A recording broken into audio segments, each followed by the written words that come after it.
Eh bien bonjour à tous. Aujourd'hui nous sommes le 8 octobre 2024 et je voulais faire un point avec toutes les personnes qui me suivent. Et je dirais aussi bonjour à toutes parce qu'il y a quelques femmes quand même qui suivent ma chaîne. Il n'y en a pas beaucoup mais il y en a quelques-unes et c'est très bien, qui s'intéressent un peu à la technique, à l'histoire des télécommunications, c'est une bonne chose. Et donc, en ce 8 octobre 2024, je suis encore à Salon de Provence. Je suis au centre téléphonique donc de Salon Rennes. Et je suis venu faire un petit point. Je vais rentrer à Paris dans quelques jours.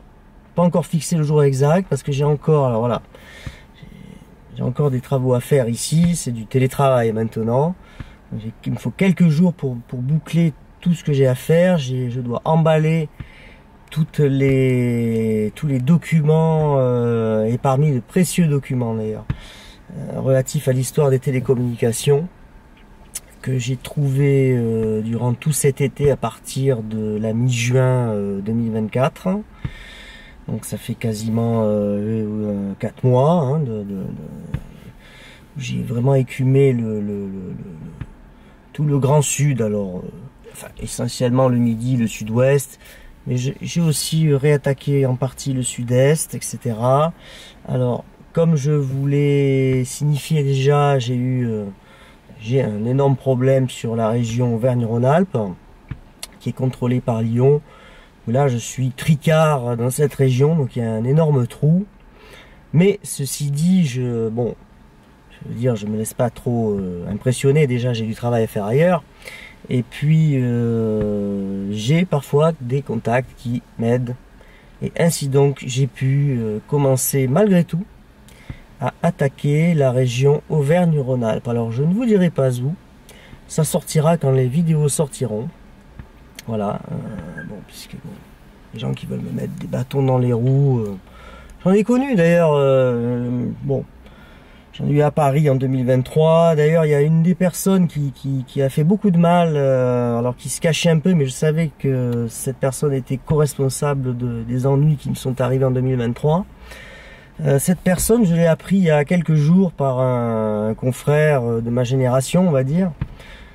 Cette personne a sauté. Voilà, elle a sauté, elle a été foutue dans un placard, faire une mission. Enfin bon, peu importe, elle a vidé les lieux.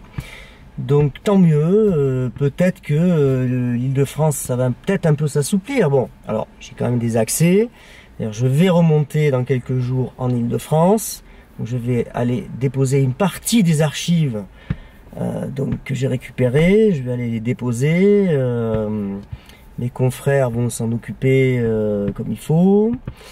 Et je vais pouvoir continuer. Donc j'ai quelques priorités dans le sud de l'Île-de-France à faire, que je voudrais passer cette année.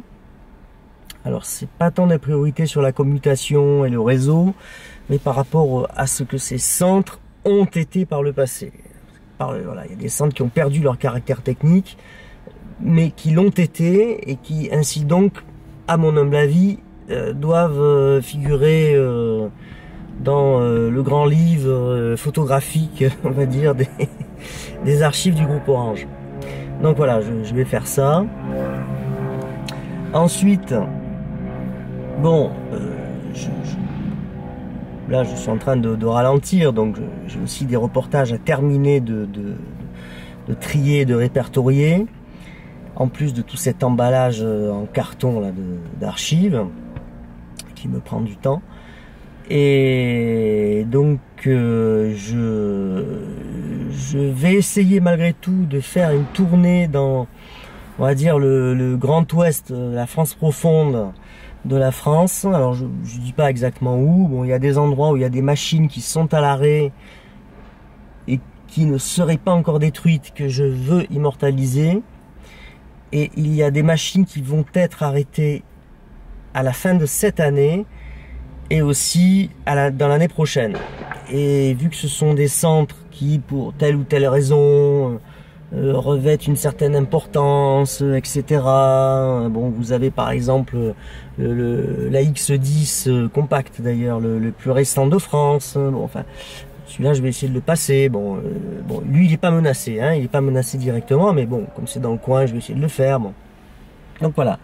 Je suis en train de faire un peu déjà un pré-bilan. Alors, cette année, depuis le 1er janvier, j'ai effectué 202 reportages de toute nature. Alors évidemment, ce sont essentiellement des centres téléphoniques. Il y a aussi quelques boutiques Orange. Alors j'en ai pas fait beaucoup, mais bon, j'en ai fait quelques-unes. Il y a alors 2 ou 3 installations de radiotéléphone, bon, à droite à gauche. Et donc j'en suis à 202 reportages, ce qui est quand même une belle année, malgré donc les problèmes que j'ai eu, donc de ne pas pouvoir faire la région de Lyon et la partie Auvergne que je voulais faire. Bon, je vais quand même, enfin j'ai quand même pu me retourner, j'ai reprogrammé en vitesse dans le sud, sud-ouest, midi, tout ça, hein, sud-est. Donc j'ai reprogrammé parce que là, bon, j'ai pas eu beaucoup de problèmes. Alors, j'ai eu quelques problèmes d'accès, mais c'est inexplicable. Dans les Basses-Pyrénées, alors et dans les Landes, il y a l'équivalent de 3 centres téléphoniques qui sont pas des centres interurbains, hein, bon, que j'ai pas pu visiter. C'est bien dommage. Bon. On verra ça l'année prochaine, hein, je veux dire, bon, c'est pas, il y a pas péril à la demeure parce que les installations sont en service, sont encore en service, et ne sont pas immédiatement menacées d'arrêt, de démolition. Donc, on remet ça l'année prochaine, hein, bon, voilà. Et puis moi, bon, avec le temps libéré de ces endroits que j'ai pas pu faire, j'en ai profité pour faire d'autres départements. Je me suis retourné, j'ai pu faire les urgences du Tarn-et-Garonne, j'ai pu faire le Tarn, j'ai fait les urgences du Lot-et-Garonne et celle du Lot aussi. Bon, donc ça fait quand même des comment dirais-je, des centres qui sont faits, et vous savez, bon, comme je dis, tout ce qui est fait n'est plus à faire. Voilà. Normalement, j'ai pas à revenir dans ces centres. Alors après, je referai un pointage précis s'il y a des centres qui, d'après mon ressenti ou d'après les informations qu'on me communique, sont intéressantes. Alors je voulais remercier d'ailleurs, il y a quelqu'un qui m'avait tuyauté sur le centre téléphonique de Châteauneuf-de-Gadagne, à côté d'Avignon. Donc j'y suis allé. Alors effectivement, c'est un centre que normalement j'aurais jamais fait, ou surtout pas cette année, hein. Mais en y allant, il y avait effectivement des papiers. Alors bon, il y avait la moitié des papiers qui ont pris la flotte, hein, qui sont foutus. Mais dans la moitié qui était encore bonne, il y avait quelques revues locales. Alors on les avait pas toutes, des locales de certaines régions, même jusqu'en Lorraine, c'est assez drôle. Il y avait des plans sur le réseau de commutation, etc., avec des vieux systèmes qui n'existent déjà plus, hein, bon, les Axe 10, 11F, Penta, CP400, enfin bon, tout ce qu'on peut imaginer, les MT même, qui maintenant n'existent plus. Donc j'ai pu sauver ces cartes, voilà, ces cartographies. Et c'est toujours sympa d'avoir des cartes. D'ailleurs, j'en ai rentré une très très belle, en couleur, de Lunel, qui date de 1974. Et alors là, qui faisait un point par contre sur l'automatisation des groupements téléphoniques en France. Puisqu'il y avait encore du manuel, hein, puisqu'il y en a eu jusqu'en 79 en France. Et donc cette carte, elle était planquée, on va dire, elle était fixée au mur, dans un cadre, elle était fixée au mur, derrière l'armoire métallique grise des archives du centre téléphonique de Lunel, que j'avais été voir déjà au moins 3 fois, visiter. Il y avait énormément de superbes papiers, parce que ce centre-là, bon, bah, était à peu près épargné au niveau des papiers. Il y avait une pièce qui était épargnée. Et la personne, l'inspecteur ou l'inspecteur central qui s'occupait de l'autocommutateur donc de Lunel CP, jusqu'en 89, donc jusqu'à sa mise à l'arrêt, était monsieur Henri Canitro. Alors Henri Canitro, ça vous dira rien, mais en fait c'était un Montpelliérain qui s'était installé à Lunel dans les années 60 et qui était au PTT, hein, aux télécommunications, et qui était devenu de facto, alors il n'était pas chef de centre, enfin il tenait lieu de chef de centre. C'était lui qui s'occupait de la commute, donc de l'autocom de Lunel. Et donc il avait gardé pas mal d'archives qui étaient très intéressantes. Et tout ça, ça s'est ajouté. Et donc il y avait aussi cette carte que j'ai découverte hier. Je sais pas pourquoi hier, j'ai eu envie d'aller là-bas, ça m'a pris comme ça. Et il y a une voix qui m'a dit intérieur, retourne là-bas. Et je suis retourné et j'ai découvert cette carte. Voilà, c'est un truc qui peut paraître complètement dingo, mais ça s'est passé comme ça. Et donc j'ai ramené cette grande carte là dans la voiture là. Et puis voilà, comme quoi, si vous voulez, c'est une recherche permanente. Alors, il y a certaines personnes, il y a eu une personne qui a été très critique vis-à-vis de mon travail ces jours-ci, là, ces semaines-ci. Et bon, il m'a même un peu insulté, mais enfin bon, c'est pas grave ça. Et qui a dit grosso modo, oui, mais enfin, ce que tu fais en photo, ça ne vaut rien. Un répartiteur, ça a une même tronche qu'un répartiteur. Un infra c'est pareil, un MT25 ça a la même tronche qu'un autre MT25. Alors je suis pas d'accord, déjà il y en a eu de différentes tailles, il y a différentes géométries. Il y a aussi le fait de vouloir conserver la trace. Et ça c'est propre aux archives. Parce que si l'archiviste il n'a pas l'idée de conserver la trace, qui va l'avoir?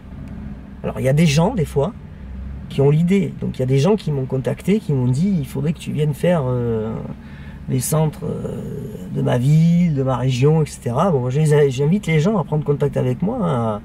Ils peuvent m'écrire directement, hein, ceux qui sont du groupe Orange, de France Télécom, ils peuvent m'écrire directement par la messagerie interne. Ils peuvent passer par YouTube, mais ils peuvent m'écrire.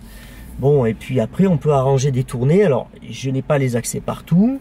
Alors, quand je les ai pas, ben, il y a des gens qui peuvent m'aider à pénétrer dans les centres téléphoniques. Donc bon, voilà. Donc on fait comme ça des cas d'urgence. Je l'ai fait à Metz cette année, vu qu'il va y avoir. Alors déjà, il y a beaucoup de choses qui sont parties à la casse à Metz, mais je l'ai fait en Franche-Comté. J'ai fait 2 tournées en Franche-Comté. J'en ai fait une très récemment là, hein. Et j'en ai fait une première au mois de mai, si je me trompe pas. Et la première tournée, ben, j'ai été aidé par 2 personnes, hein, par Mathieu B et puis par Patrick C. Hein, bon, très sympa le gars, voilà, une grande connaissance sur la computation en plus. Ça fait plaisir de voir qu'il y a quand même des gens qui connaissent leur métier à France Télécom quand même. Bon, hein, on n'est pas tous complètement abrutis quand même. Hein, il y a des gens qui disent des méchantes choses sur nous, mais c'est faux. Et donc voilà, on a pu passer un certain nombre d'urgences. Voilà, j'ai passé des urgences, etc. Bon, avant démolition éventuelle, parce que voilà, moi-même, je ne suis pas prévenu lorsqu'il va y avoir démolition. C'est très rare, disons, quand je le sais. Je sais quand il va y avoir les arrêts de machines, mais les démolitions, là après ça passe dans l'immobilier, enfin bon c'est un truc, donc voilà, j'ai pas des contacts partout, donc je peux pas être informé de tout. Et donc je fais un peu le tour. Alors il faut un peu sentir le truc, examiner les cartes, les zones, se dire tiens là-bas c'est peut-être plus intéressant. Alors bon, ça tient à la fois un raisonnement à la fois logique, et aussi un petit peu du pif aussi, hein. Il faut un peu du pifomètre, hein. Et bon, alors des fois on se ramasse aussi. Bon, des fois on voit pas les choses comme il faut, hein. Bon, moi j'avais dans ma tête par exemple d'aller au centre téléphonique de Grémavia en Haute-Saône, si je me trompe pas, ouais. Et donc dans le haut du Jura là, hein, en haut à gauche, hein. Et c'est un beau centre d'ailleurs, c'est un centre qui m'a plu d'ailleurs, c'est assez marrant. Et malheureusement, j'ai trouvé aucun document. J'étais sûr qu'il restait des choses là-bas à Grémavia, mais malheureusement, voilà, là j'ai pas eu de pif. Bon, après il y a eu un autre centre aussi où je suis allé, où là c'était assez émouvant pour moi. C'est à Luxeuil-les-Bains, donc Luxeuil-Herriot-Ménigaud. Alors moi j'étais toujours assez intrigué par le nom de ce centre téléphonique.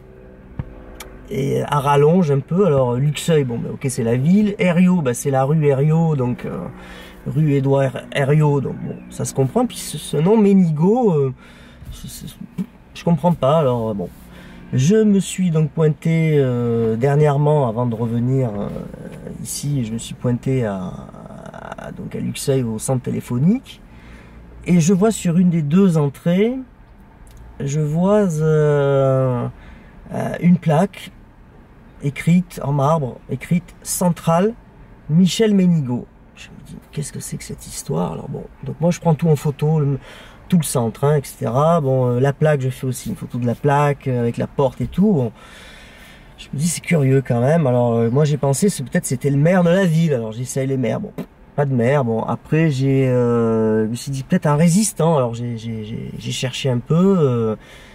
Pas trouvé de résistant à ce nom-là et à ce prénom. Bon, je me dis alors qu'est-ce que ça peut être? J'espère que c'est pas un truc qui s'est passé, qui est pas un truc assez dramatique. J'ai pensé à ça, je vous dirais. Hein, bon, je me doutais un peu qu'il y avait quelque chose comme ça. Alors j'ai entamé un peu des recherches et finalement j'ai contacté par internet. Hein, j'ai fait vraiment des recherches comme ça par internet. J'ai pas pu faire j'ai pas eu le temps de d'ouvrir une demande officielle d'accès au dossier des personnels, des anciens personnels. Hein. Bon, j'ai fait vraiment ça par internet. Et je suis tombé sur quelqu'un qui porte le même patronyme. Et j'ai téléphoné, j'ai laissé un message et cette personne m'a envoyé un SMS 2 jours plus tard, là, il y a pas longtemps, ce week-end là. Et puis je l'ai appelé, on a discuté. Il m'a expliqué que Michel Ménigaud était son cousin. Et qui était décédé à un peu plus de la trentaine, je crois à l'âge de 34 ans, qui était décédé en service donc pour les PTT. Il m'a dit qu'il était décédé donc, donc dans l'exercice de ses fonctions, hein, tragiquement d'un accident. Alors bon, il m'a parlé d'accident de la route, mais bon. Alors est-ce que c'est un accident de la route ou est-ce que c'est un accident de nacelle parce que ça arrivait pas mal, les accidents de nacelle pour les agents des lignes. Je suppose qu'il devait être agent des lignes, enfin je le suppose, hein, je n'en sais rien après tout. Et visiblement ça a tellement dû traumatiser même les équipes en Franche-Comté, parce que je vois un peu la mentalité en Franche-Comté, parce que je suis allé quelques jours et il y a une espèce de camaraderie assez, qui a disparu dans beaucoup de régions. Et je pense qu'à l'époque, en plus, donc, puisque cette triste affaire s'est passée en 85, ça a dû vraiment traumatiser. Et donc, ils ont renommé le central téléphonique, quoi. Alors ça, je peux vous dire que c'est pas souvent que j'ai vu ça. La première fois que je vois ça. C'est la première fois que je vois ça, parce qu'il y a des centres téléphoniques qui ont été renommés ou complétés par des noms de résistants, voilà, par exemple comme le centre de construction des lignes Robert Keller, le centre d'amplification Robert Keller. Enfin bon, il y a eu des choses comme ça. Il y a eu en Bretagne, il y a eu pour Guillou, si je me souviens plus de son prénom. Bon, voilà, c'était aussi des gens qui sont morts pendant la guerre, etc., ou en déportation. Et donc voilà, bon, enfin c'était assez, c'était un peu triste, mais bon, moi, voilà, je suis tombé là-dessus, mais ça, voilà, ça fait partie, disons, des découvertes ou des redécouvertes qu'on fait en se déplaçant, apparemment, comme le pensent certaines personnes, pour rien. Eh ben non, on redécouvre des choses, on voit des choses. Alors, voilà, des fois, c'est des choses un peu, voilà, émouvantes et dramatiques. Bon, heureusement, c'est pas tout le temps comme ça. Ça va être aussi pour trouver un centre téléphonique qui a une architecture de construction particulière ou des équipements internes qui ont ça peut être des systèmes particuliers, des formes particulières aussi. Alors je pense à des infrarépartiteurs, à des répartiteurs, voilà. Et puis évidemment les documents, parce que les gens s'imaginent qu'au PTT nous avions une sorte de dépôt légal. Non, à l'époque les PTT étaient une administration, donc tout ce qui avait un dépôt légal, comme les revues, normalement, ça doit être versé au dépôt légal, c'est vrai, mais nous-mêmes, nous n'en gardions pas. Alors ensuite, c'est dans les années 70, donc monsieur Louis-Joseph Libois, donc en 72, a créé la collection historique du groupe Orange. Alors il y avait la partie collection et la partie documentation, hein, ça marche ensemble.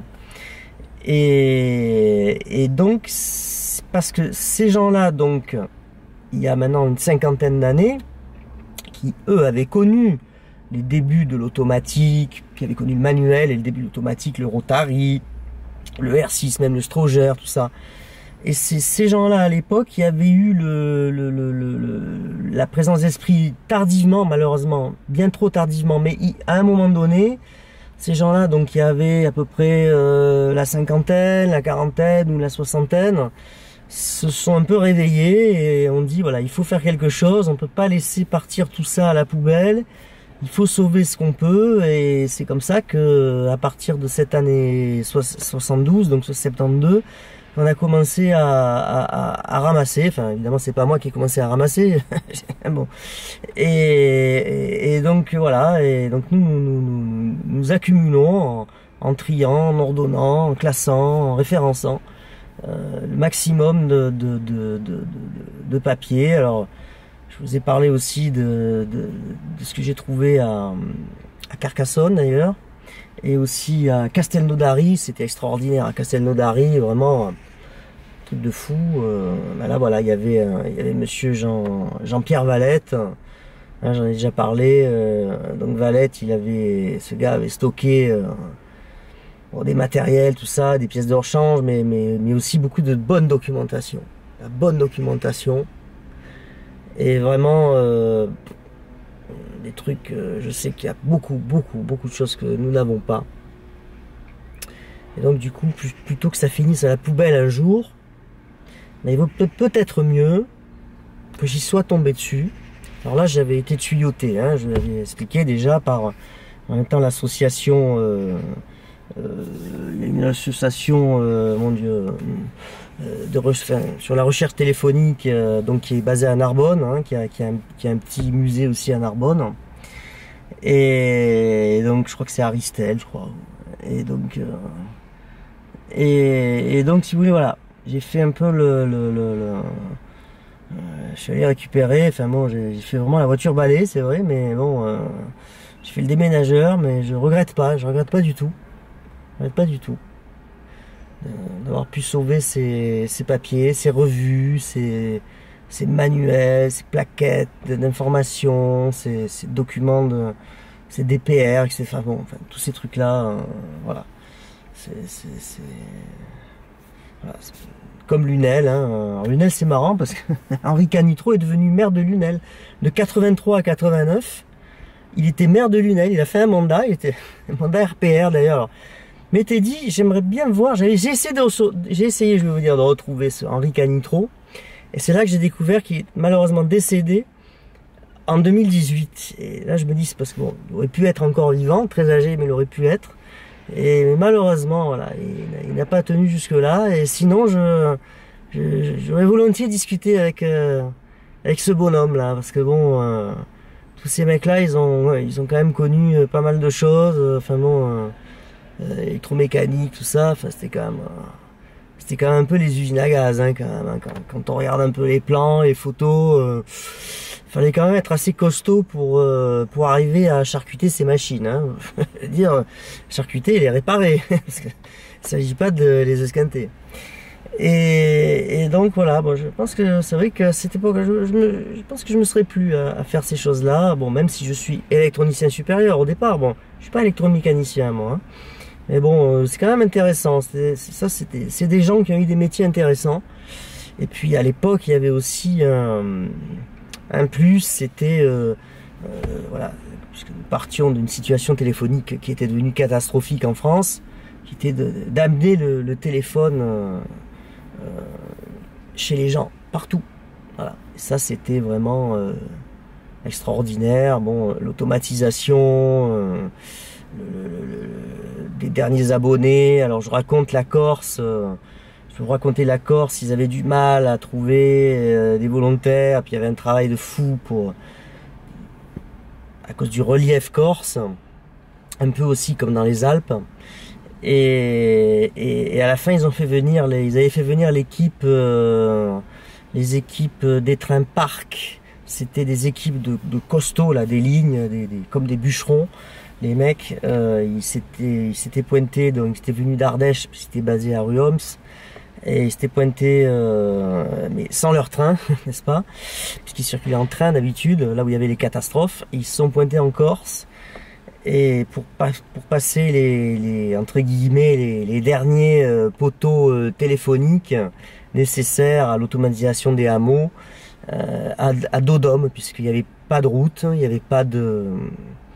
Vous pouvez rien faire, quoi. Je veux dire, bon, donc voilà. Et on pouvait pas faire les choses facilement, et donc il fallait des costauds pour faire ce travail.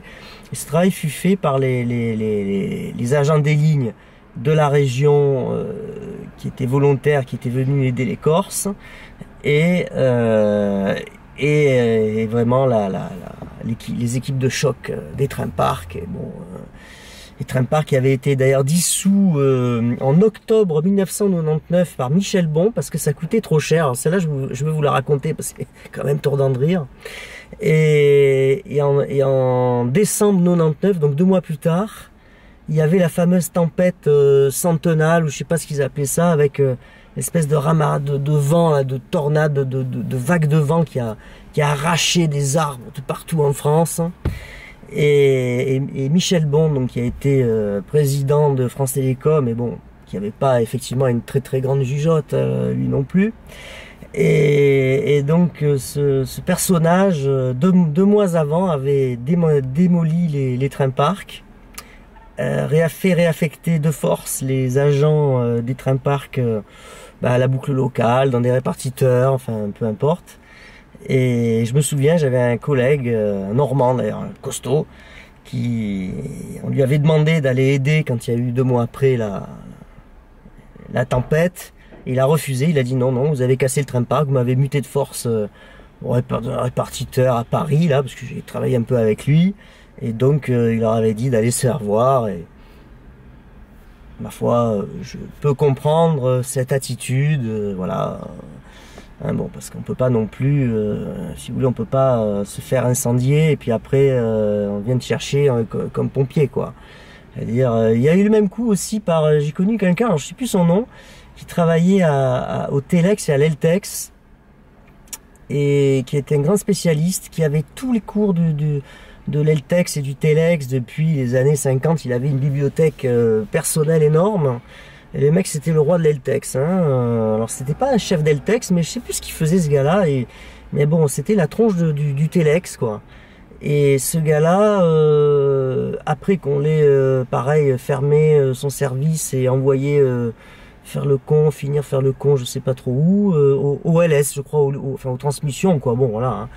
Et bien, on lui a demandé d'aller donner des cours de Telex, etc. Il leur a répondu, moi, j'ai tout jeté. Je n'ai plus aucun document. et j'ai vu ce que vous m'avez fait, je vous aiderai pas. Voilà. Donc si vous voulez, voilà. Alors ça, c'est vrai que j'avais pas prévu de parler de ça. Ça me sort là. Mais c'est vrai que je sais pas s'il y a un jour des grands responsables qui verront ce film, qui seront peut-être pas très contents à m'écouter. Mais moi, je suis pas ici, je suis pas inspecteur central pour rendre les gens contents et leur passer de la pommade. Certainement pas, même pas au président ou à la directrice générale.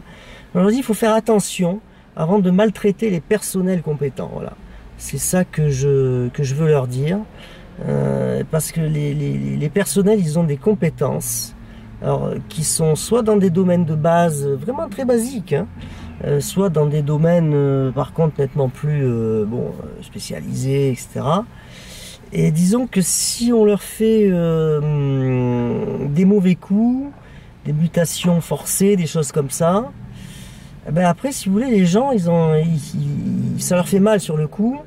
Il y en a même qui s'y habituent pas, qui tombent malades, il y en a même qui se suicident, bon, on le sait. Mais bon, la plupart vont s'y faire, voilà, ils vont accepter, comme on dit, c'est la fameuse courbe du deuil, n'est-ce pas? Ils vont accepter, mais aussi après, il faut plus venir leur demander quoi que ce soit, quoi. Voilà, bon. Moi, c'est vraiment un conseil allez, je vais pas dire un conseil d'amis, parce qu'on n'est pas amis, on se connaît pas, mais c'est vraiment un conseil d'expérience, parce que j'arrive à 30 années d'ancienneté. J'ai vu, donc j'ai connu beaucoup de restructurations. Et je sais comment ça se passe, j'ai survécu à toutes les restructurations jusqu'à aujourd'hui, parce que bon, Dieu l'a voulu comme ça, et tant que Dieu veut, je tiendrai. Mais voilà, quand on fait des choses comme ça, quand on fait des mauvais coups de manière irréfléchie, pour espérer économiser 3 francs 6 sous, je dis, attention, attention, attention. Voilà, c'est vraiment s'il y a quelque chose que je devrais d'ailleurs laisser en testament, voilà, on sait jamais dans la vie. Après toutes ces années, je dirais à l'encadrement et l'encadrement supérieur et à la haute direction, et de faire attention avant de briser des services, de mettre des gens dans des placards, de casser des spécialités. Attention, parce que ça se retournera toujours contre vous. Voilà. Voilà. Bon. Je pense que c'est une bonne fin pour cette vidéo que je trouve encore trop longue. Elle fait vite-moi une demi-heure. Bon, ben, excusez-moi encore de mon temps. Voilà. Dès que je me mets à parler, je sais plus m'arrêter. Je suis un homme du Sud. Hein, ça, vous devez comprendre que je suis un homme du Sud. Et voilà, même si j'ai vécu finalement le plus clair de mon temps dans le nord de la France. Mais bon, voilà, les atavismes sont là et je ne les... Pas comme certains, moi je ne les renie pas. Je vais pas faire semblant de devenir un toutou gentil qui va dire amen à toutes les conneries qui peuvent arriver d'où qu'elles viennent, d'en bas, d'en haut, surtout celles d'en haut d'ailleurs. Donc non, il faut à un moment donné être sérieux. Nous savons que la France est dans une situation catastrophique. Bon, il y a des gens qui ont été élus et réélus pour cela. C'était leur but. Donc moi, je vais vous dire quelque chose, ça ne m'empêche pas de dormir. Voilà, hein, parce qu'il faut, à un moment donné, il faut arrêter, ça je le dis aussi aux gens qui m'écouteront, aux quelques personnes qui seront encore là, il faut arrêter de vivre dans la peur, parce que c'est tous ces gens d'un niveau soi-disant supérieur, mais enfin disons qu'ils occupent des postes supérieurs, mais bon, même s'ils ne sont pas forcément très intelligents, hein, je parle de la classe politique, de tout parti, hein, droite, gauche, centre, enfin bon. Tout ça, ces gens-là occupent des postes, ils sont là pour détruire la France. Ça, je tiens à le dire. Je suis fonctionnaire de l'État, donc moi je le dis. S'ils sont pas contents, c'est pareil. Donc ils sont là pour détruire la France, c'est voulu. Ils font ça exprès. Donc moi, à titre personnel, ça ne m'empêche pas de dormir. Je dors toujours très bien la nuit. Voilà, même si j'ai mes difficultés, j'ai mes problèmes, j'ai mes ennuis, comme tout le monde. On a nos préoccupations, voilà, nos ennuis de santé, enfin bon bref, tout ce qu'on veut quoi. Donc je dis aux gens, ne vous laissez pas impressionner, faites le travail que vous avez à faire, faites ce que vous pensez devoir faire dans votre vie, essayez de faire, d'accomplir dans votre vie ce que vous pensez devoir être nécessaire. Alors chacun n'a pas les mêmes priorités, moi j'ai certaines priorités, voilà, bon, elles sont ce qu'elles sont. Après il y a des gens qui comprennent pas. Voilà, après il y a d'autres qui ont d'autres priorités, ils font ce qu'ils veulent, voilà, ils font leur vie comme on dit. Voilà, par contre, il y a des gens qui essayent de m'empêcher de faire certaines choses, bon mais bon, on va s'en occuper aussi. Bon, allez, sur ce je vous dis bonjour chez vous, et puis j'espère que nous nous retrouverons prochainement. Là voilà, 202 reportages.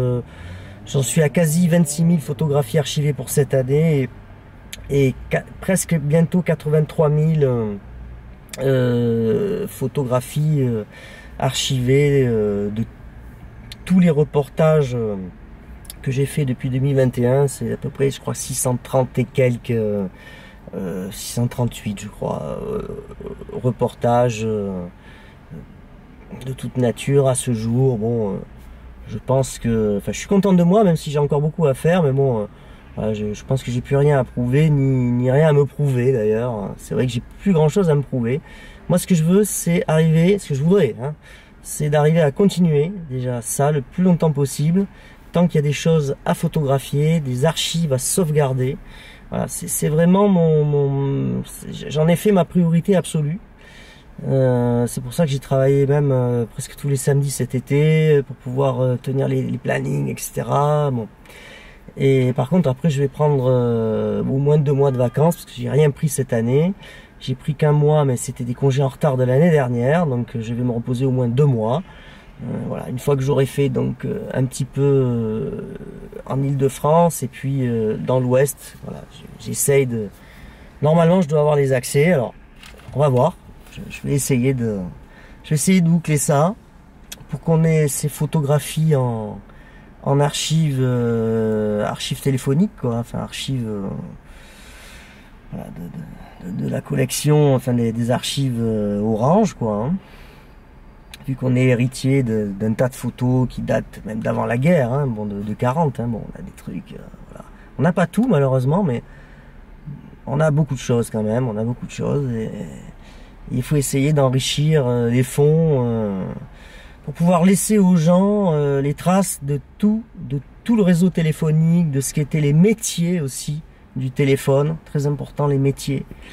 L'activité, hein, parce qu'il y a les matériels, il y a les centres, il y a les installations, il y a les hommes aussi, il y a les hommes et les femmes, voilà, qui ont travaillé parfois avec abnégation d'ailleurs, faire des boulots des fois, travailler d'opératrice, de téléphoniste, faut avoir la tête solide hein, quand même à la longue, hein, faut quand même tenir, voilà.